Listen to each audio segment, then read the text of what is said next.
Even your best day can be ruined by an auto accident. Today we're going to talk about 7 steps every person has to take if you're ever in an auto accident.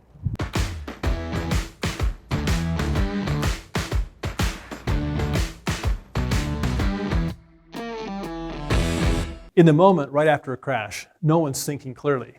So I thought it would be helpful if today we talked about these 7 steps that everyone should take immediately following an accident. If you have it down right, you can do these 7 steps without even thinking, and that's the goal today.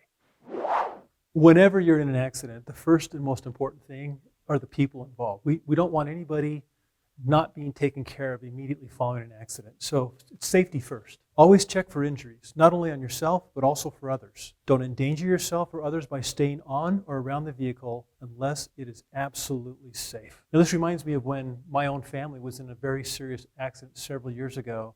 My wife actually broke her arm on the airbag and had draped around her arm a blanket to kind of hide the injury from the kids, which I thought was really admirable. I wasn't there on the scene, but I know that the paramedics who came were most interested in how my wife was doing, and that meant everything to me because safety is the most important thing as we think about what needs to be done following an accident. So be careful, first and foremost. After you've made sure everybody's safe, right? The second step is call the police. If there are injuries, call 911, and the police and medical professionals will be dispatched promptly. The police will investigate, speak to witnesses, and prepare a police report. That report is very helpful in establishing liability for the accident. Getting the authorities involved is going to not only help with the safety and protection of those who are injured, but it will also document what happened.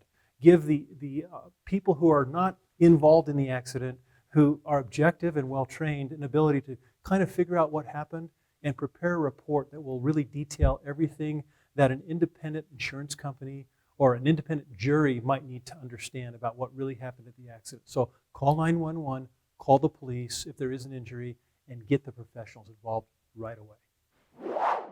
Step 3, share insurance and personal information. Although the police report will provide important information, you should identify all witnesses and ask them what they saw. You may need their testimony to confirm your account of what happened. You should also obtain their contact information where possible. From the other drivers, obtain their name, contact information, driver's license number, and all insurance information. It is critically important at the scene to talk to every possible witness. Ask them if they had their cell phone running so that if there's a video reenactment of the accident and you're not at fault, it will really help settle the case for the full value of what you're entitled to receive. If you don't talk to witnesses right then, memories fade. They may forget. They may have a sympathy that they're not thinking about at the time of the accident that could taint their testimony or recollection. So get their names and numbers, talk to them, and make sure that when you look at the police report or when you talk to the law enforcement officer, that his or her version of events is exactly what happened as supported by the witness statements. And that'll make a big difference in your ability to recover the damages that you deserve. Step 4, gather all pertinent evidence. Take pictures of everything: vehicle damage, skid marks, area conditions, and even injuries where possible. Ask witnesses for video evidence and check the location for surveillance cameras. Make note of their location and take pictures of those as well so that you can find the location later on. For example, I've heard of cases where a text message was sent just split seconds before an accident. So imagine yourself parked on a freeway, congested traffic, and someone running into the rear end of your car and asking yourself, why in the world did they run into me? I had my brake lights on. I was sitting there minding my own business. And the answer sometimes is the person was on their phone sending a text message. And technology will allow us to capture the moment that was sent. So as you go through and try to gather this evidence I'm talking about, it's important to pay attention to details and think of anything related to that accident or to the witnesses that could possibly strengthen your case and your version of the facts, that you weren't at fault and the other person was. And that can be captured through technology. In steps 1 through 4, we've talked about do's. In step 5, we're going to talk about a don't. Don't admit fault. Regardless of how you feel, do not admit fault. Even if you think you are to blame, evidence may show that someone else is the party at fault. Any admission could unfairly be used against you later on. Now, this is really important. You don't know in many cases, what caused the accident. In one accident I investigated, a driver turned into a left lane and struck a car, but didn't realize that the car behind her in the other lane actually sped up intentionally to cut her off.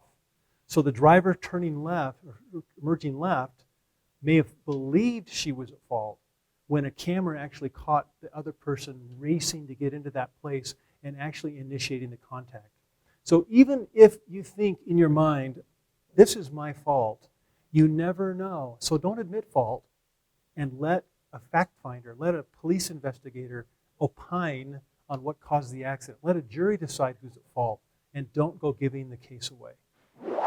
Step 6, back to the do's. Do notify your insurance company immediately. Notify your auto insurance company as soon as possible, regardless of who is at fault. Your policy may require you to promptly notify your insurance company of any incident that could trigger coverage. You don't want to jeopardize any of your rights by failing to promptly advise your company of the accident. The myth is that you only identify and notify your insurance company if you're at fault, but that's just not the case. Regardless of fault, when you're in an accident, you let your adjuster know. You file a claim with your insurance company so that your insurance company is prepared if the other side, who's at fault, falsely alleges that you're at fault. Get your insurance company a copy of the police report showing that you're not at fault. Get those witness statements to your insurance company. Put them on notice that this is coming. And then, worst case scenario, if the other side is not going to pay you for your damages to your vehicle, for example, you can actually make a claim through your own insurance company, and then they can go through the hassle with the other insurance company and take care of you and even refund your deductible if at first you are required to pay that deductible. So, bottom line, when you're in an accident, whether you're at fault or not, contact your insurance company and make a claim. Step 7, finally, keep careful records. If you require medical treatment or repairs, keep careful records. If you have been injured, take pictures before and after the bruising begins. Keep a journal of how you feel every day and how the injury has compromised your health and well-being. If you decide to file a claim or lawsuit in the future, you'll need records to substantiate your damages. This gathering of evidence is really important in keeping track and record of things. A client I represented many years ago was sitting in the salon when a car ran through the brick wall while trying to park. The driver thought he was stepping on the brake and actually hit the accelerator and ran right through the salon. My client didn't know how to get out of the way, and she was severely hurt. But the bruises on her arm and some of the injuries really didn't manifest themselves for a few days. And so her taking pictures of the injury in subsequent days when the bruising was really manifest showed the insurance company how badly she was injured. I also asked her to make a careful journal of everything that she was feeling every day, the kinds of things she wasn't able to do because of the injury. Because she was able to document on a day-by-day basis, 6 months later when we really got ready to work on a settlement of the claim, she didn't have to go back and try to recreate what had happened. She had living proof in a journal of exactly how she felt each day and the full impact of her injury. So as you take step 4, remember it's important to take pictures and document how you're feeling so that we can really communicate to a jury exactly how injured you were and not miss anything. To kind of wrap this up, I want to share something that's happening to me right now in real time. So while we're filming this video, my Apple Watch rings, and it's my son who's a dental student down in Texas. And he's recently been in a car accident, and his car was totaled, a total loss. He's dealing with some of these same issues that we're talking about as I'm talking about them with you on the phone in real time. His situation was the same insurance company for the guy who hit him and him, it was the same company. And initially, when he made his claim, they were trying to say that they couldn't tell whose fault it was, and so they were going to charge him a deductible for repairing his vehicle that was totaled, like I said. I had to tell him to go get a police report, take all the evidence that he gathered at the accident, and show his own insurance company that their other insured was at fault so he wouldn't have to pay his deductible. And he did it. The police report showed my son wasn't at fault, and they waived it. My point is, as you are listening to these 7 steps, they're important. Every single one of them has an important purpose. Making sure there are no injuries. Calling the authorities right away. taking careful account of the witnesses in the scene and taking pictures and keeping a journal and a record, doing all these things, being very aggressive with your own insurance company, because at the end of the day, insurance companies are businesses. They want to make a profit. And if you're going to protect yourself after an injury that wasn't your fault against your insurance company, you really need to be smart and follow these 7 steps, and it will protect you.